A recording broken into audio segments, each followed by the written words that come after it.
My name is Barnabas Fletcher. I am 34 years old, and I work as a fire tower operator for the Florida Forest Service in the Apalachicola National Forest. Before we begin, let us know in the comments where you are watching from, please. I've been manning Fire Tower 47 for 7 years now, watching over 600,000 acres of wilderness in the Florida Panhandle. My job involves 12-hour shifts alone in a 90-foot steel tower, scanning the horizon for smoke, monitoring weather conditions, and coordinating with ground crews during fire season. The tower sits in the heart of the Apalachicola, surrounded by dense longleaf pine forest, cypress swamps, and miles of unmarked wilderness where cell phone coverage doesn't exist.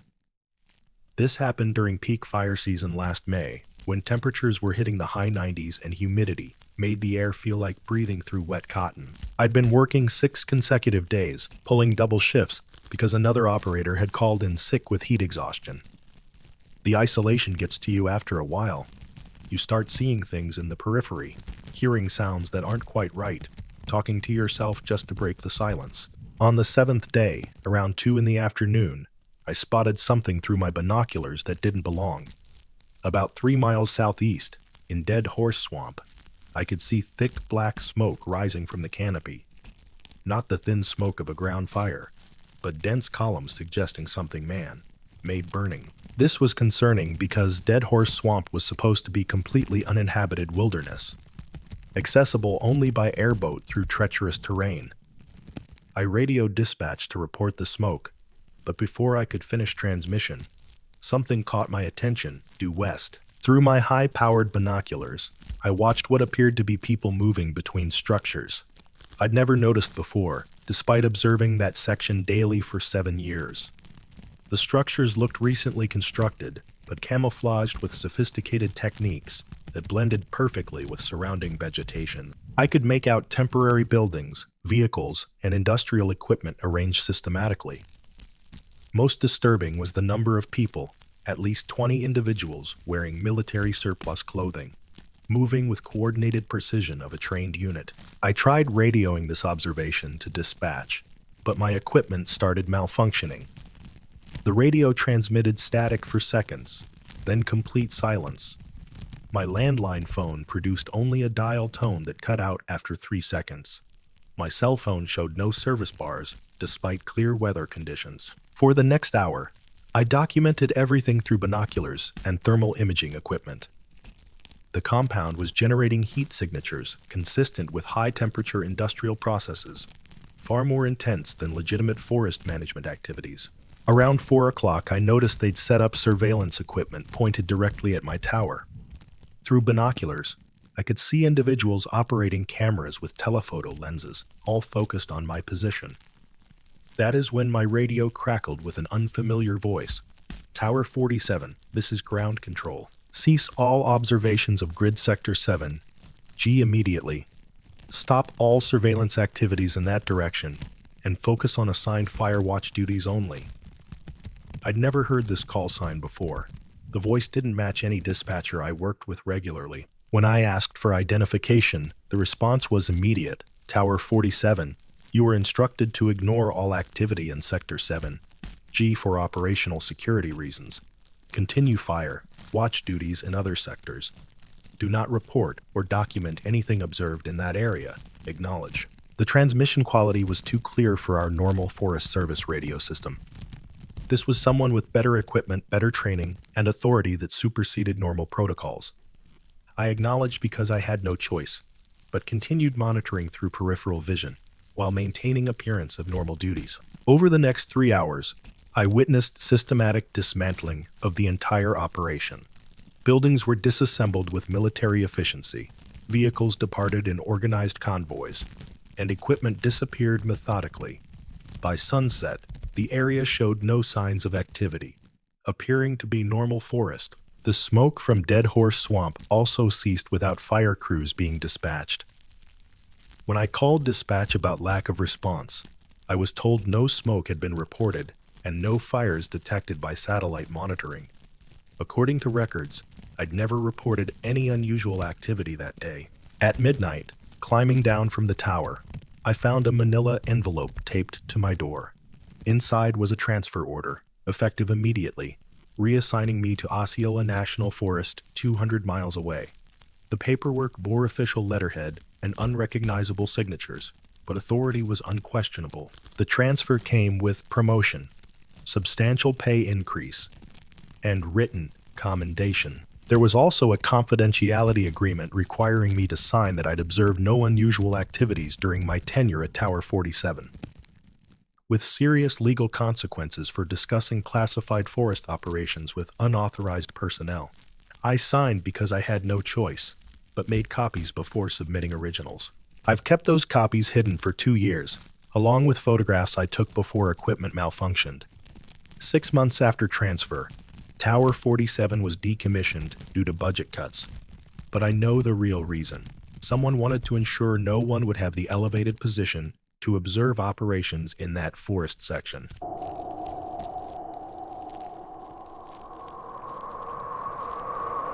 My name is Cornelius Thatcher. I am 41 years old, and I work as a pipeline inspector for Gulf Coast Natural Gas, responsible for monitoring underwater gas lines that cross the Blackwater River system in northwest Florida.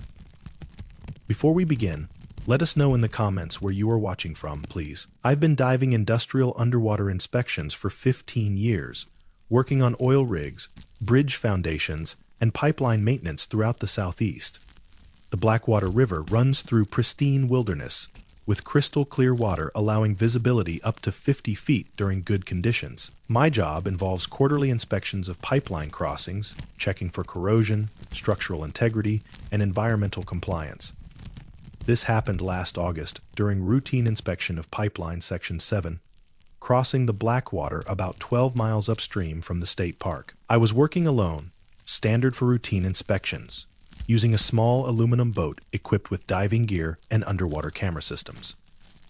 The Blackwater earned its name from dark tannins that leach from cypress trees, but the water is incredibly pure. On this day, visibility was exceptional, maybe 45 feet in the main channel.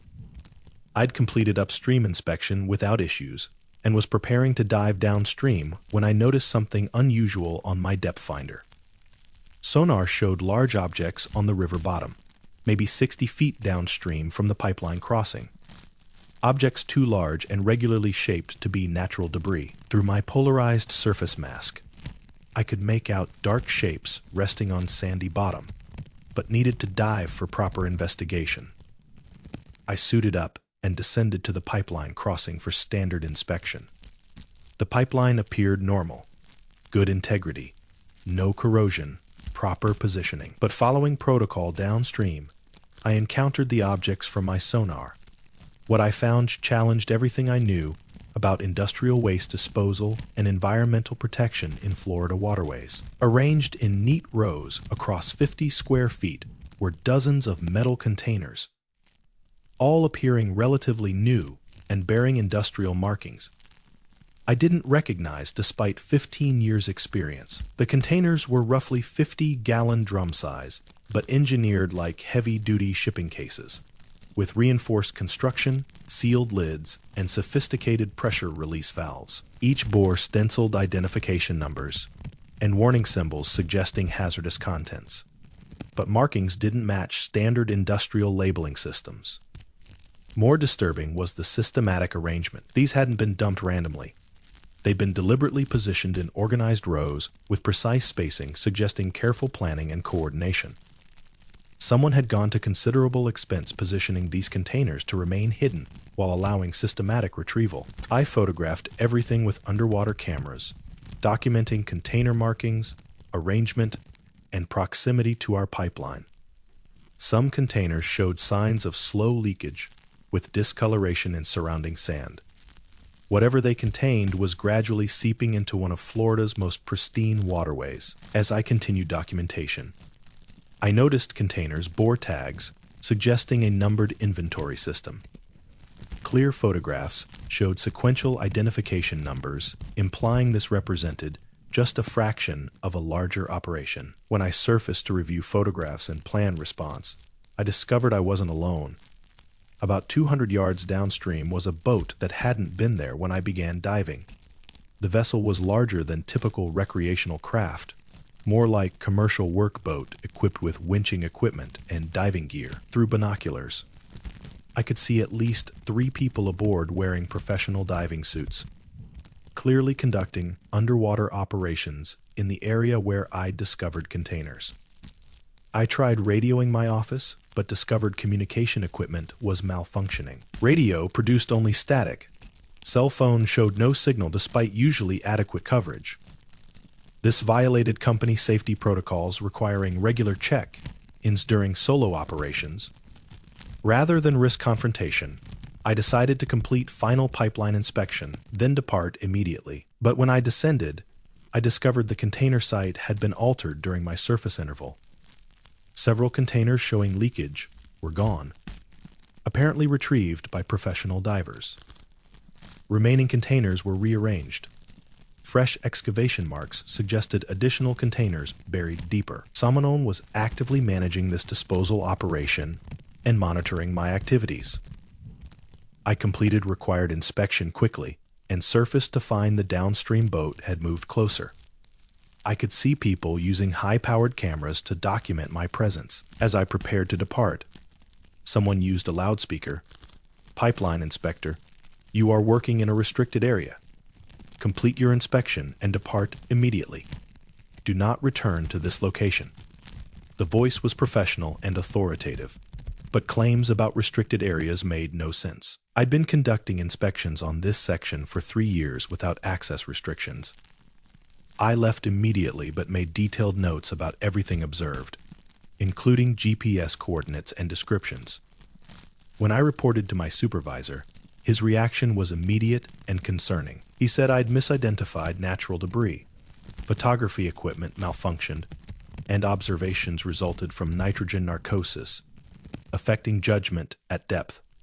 Pipeline Section 7 was temporarily removed from my route pending safety review. 2 days later, I was called into emergency meetings with company executives, environmental compliance officers, and federal environmental investigators. Required to turn over all documentation, I was told I'd accidentally observed classified environmental remediation involving recovery of legacy industrial waste from river systems. According to their explanation, containers were part of decades-old environmental disasters being quietly remediated under federal supervision. I signed confidentiality agreements acknowledging sensitive cleanup operations and agreeing not to discuss details with unauthorized personnel. 6 months later, Pipeline Section 7 was permanently rerouted around what became a federal environmental protection zone, officially due to archaeological discoveries requiring protection under historic preservation laws.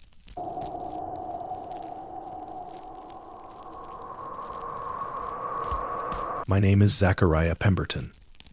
I am 29 years old, and I work as emergency dispatcher for Franklin County Emergency Services, covering remote areas of Florida's Forgotten Coast, including Tate's Hell State Forest. I've been working emergency dispatch for 8 years, coordinating responses to everything from hurricane evacuations to search and rescue operations in some of the most isolated wilderness in the Southeast.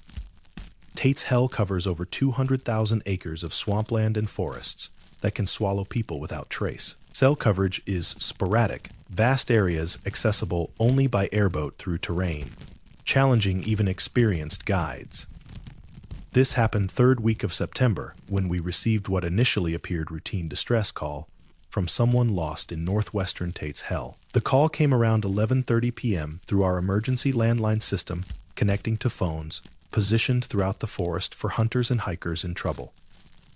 Caller identified as Marcus Powell, wildlife photographer from Atlanta, claiming his airboat broke down around sunset near what he called the old research station in Sector 12. This didn't match our database of landmarks or facilities. That area is marked as uninhabited wilderness with no structures. Powell described finding a building containing scientific equipment and showing evidence of recent occupation. This was immediately concerning because Tate's Hell is managed for hunting, fishing, and conservation with minimal infrastructure beyond basic trails and primitive camping. I kept Powell online while initiating standard search and rescue protocols, dispatching night shift team for grid search of Sector 12. But as Powell described surroundings in detail, his account became increasingly difficult to explain. According to Powell, the building contained laboratory equipment, computer systems, and animal containment facilities designed for large specimens. He described industrial, grade cages, automated feeding systems, monitoring equipment suggesting ongoing research with live animal subjects. Most disturbing were sounds he could hear throughout the facility.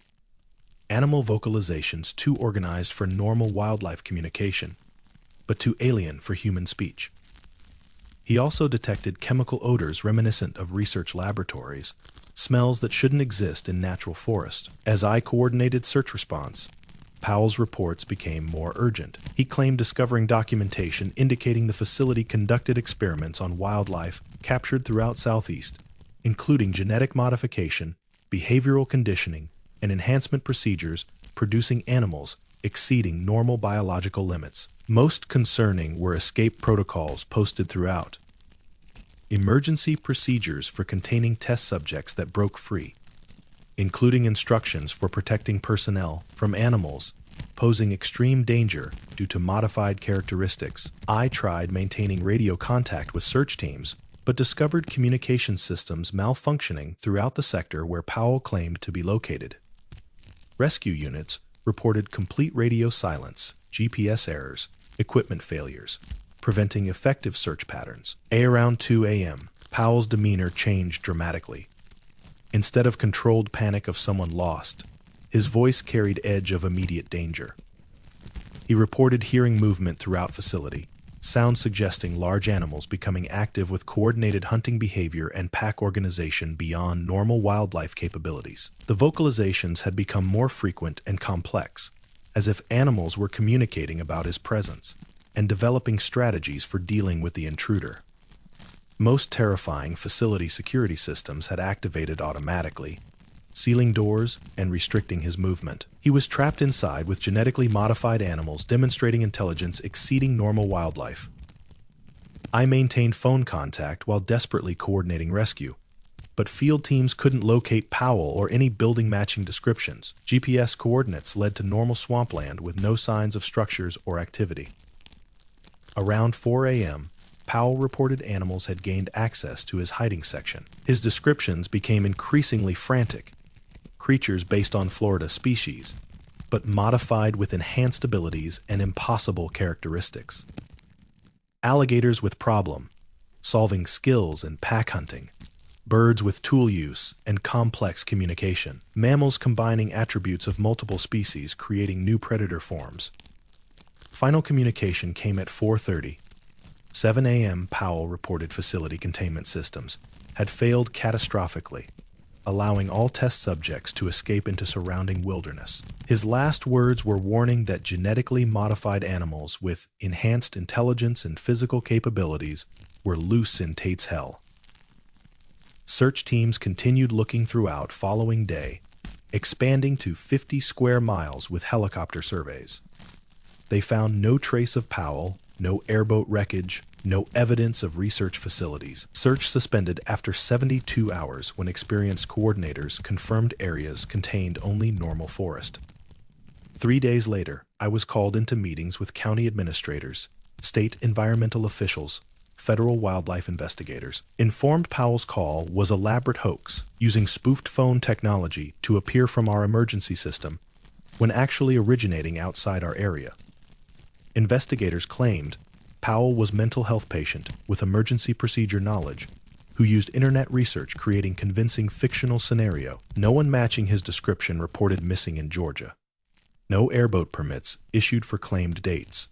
Required to reclassify incident as false alarm, remove detailed documentation. Investigators explained publishing accounts of fictional facilities could encourage other hoaxes, wasting emergency resources and endangering legitimate operations. 6 months later, our department received new protocols for handling calls reporting unusual structures in remote areas. Protocols required immediate state and federal consultation before dispatching teams, emphasizing distinguishing legitimate emergencies from elaborate hoaxes. Protocols never explained why we needed special procedures for secret facility reports. or why federal investigators responded so quickly to supposed prank calls. I continue working dispatch, but never again received calls about mysterious research stations. Sometimes I think about Powell's 6-hour call, the detail and consistency of his reports, the immediate federal response with prepared explanations,